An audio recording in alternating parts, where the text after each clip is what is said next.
Well, hello everybody, and soon it will be New Year's, and we wish you all a happy and safe New Year. Hope you had a great Christmas. This is the Steve Comic Express with a little video of our famous Congresswoman Jasmine Crockett, ladies and gentlemen. Oh my God.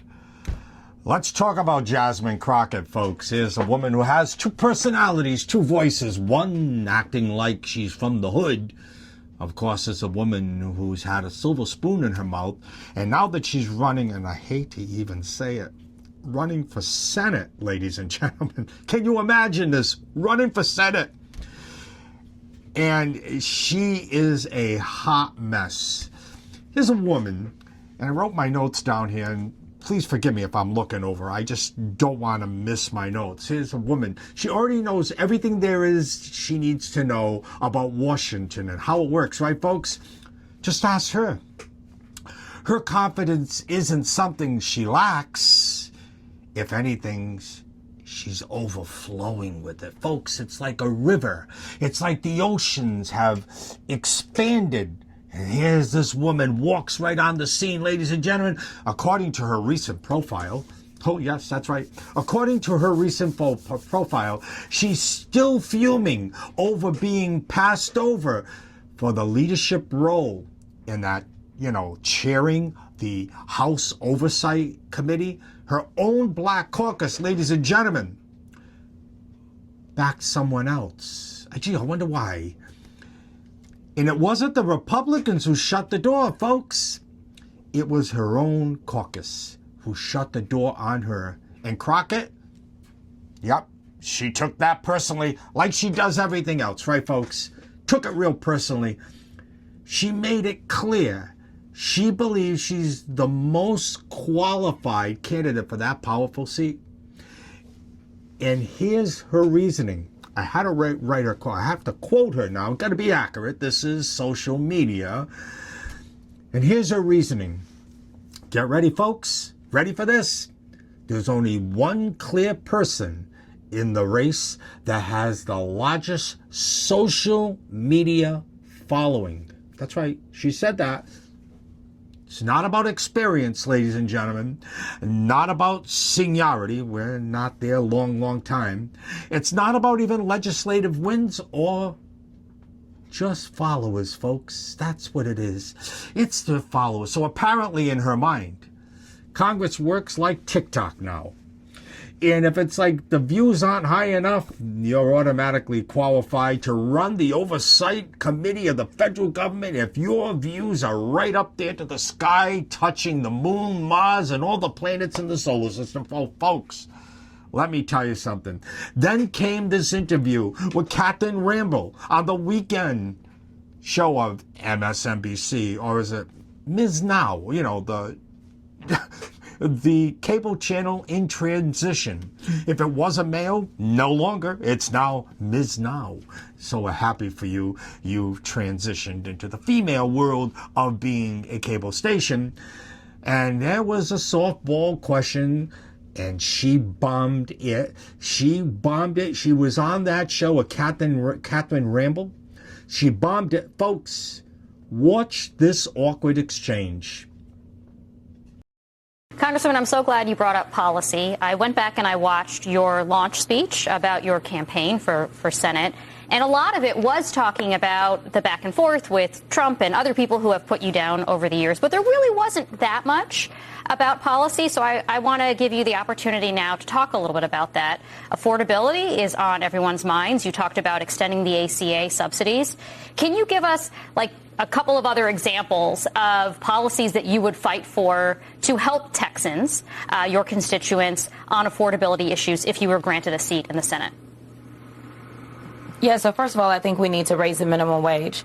We have not done that in a national way, and so Texas is not taking it upon themselves, so the minimum wage is still $7.25. We can start to go ahead and put more money into working people's pockets, and whether you're a minimum wage worker or otherwise, we know that once you raise the minimum wage, everyone else's wages go up.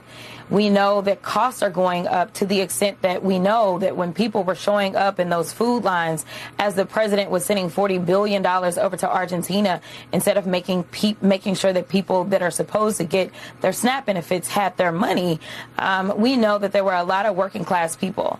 We have somehow decided that in this country we were okay with 2 senators from Texas voting to make tax cuts for billionaires permanent, while at the same time not being okay with making sure the tax subsidies that are temporary are available as it relates to health care.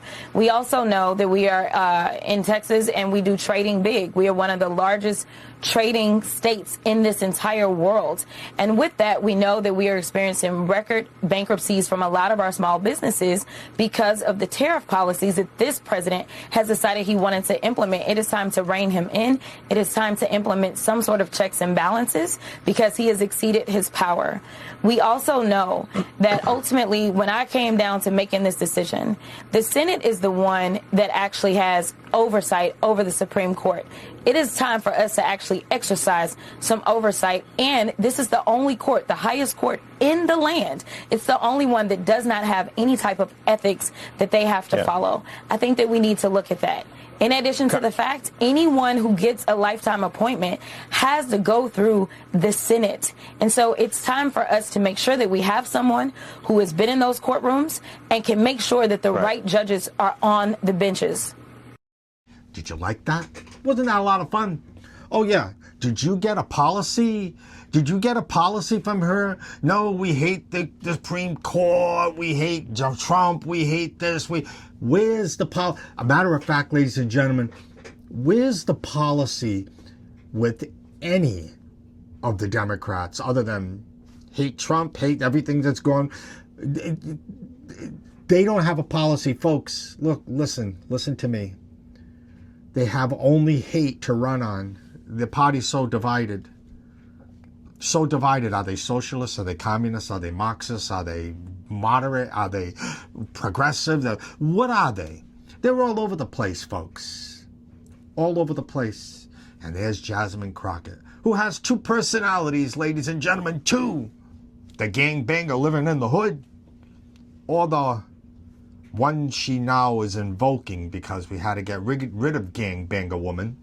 And we had to bring in, look, I think I'm intelligent because I'm a follower of Big Time on TikTok. By the way, Jasmine, TikTok. Yeah, it sounds like the Peter Pan movie, TikTok. It's the crocodile that's coming after you, but not to eat you up. It's your own words, TikTok, TikTok. Your own words are going to devour you like the crocodile in Peter Pan. And your political career is over. I can't wait for 2026. Your political career is over, and guarantee I said this, folks. Jasmine Crockett will be delivering her concession speech. And oh, by the way, she would love to go on The View, but I think The View will be off the air by that time. I made my prediction. Jimmy Kimmel will be gone in January sometime, and then The View will fall next. Oh yeah, that's right, Jasmine Crockett. Well, anyway, folks, I just thought I'd pop in and have a little bit of fun with you. And I'm sure we'll see each other tomorrow on my morning car rant at 6:40 a.m. Stay tuned for more fun and frivolity, folks. Bye.